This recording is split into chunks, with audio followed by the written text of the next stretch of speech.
எதுவுமே இல்லை.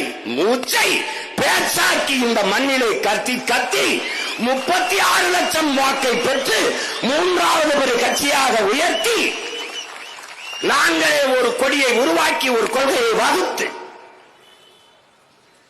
தன்மானமிக்க தமிழ் மக்களிடத்திலே மானத்தமிழச்சி மாறிலே பால் குடித்த பிள்ளைகளை உணர்வு சூழை ஏற்றி உருட்டி திரட்டி நாம் தமிழர் என்ற புரட்சிகர அரசியல் படை கட்டியிருக்கிறோம் என்றால் அன்று தீரன், அன்று அங்கே அவன் பேரன், இங்கே இந்த பேரன் சீமான் தீரனும் அவன் பேரனும். காலம் வெவ்வேறு, கையிலே இருக்கிற கைதி வேறு. இவன் வாள் வேல், அவன் துப்பாக்கி, அவன் துவக்கு, எனக்கு வாக்கு. அவர்கள் ஆயுதம், எனக்கு அறிவாயுதம். அவர்களுக்கு கருவி, எனக்கு கருத்தியல் புரட்சி.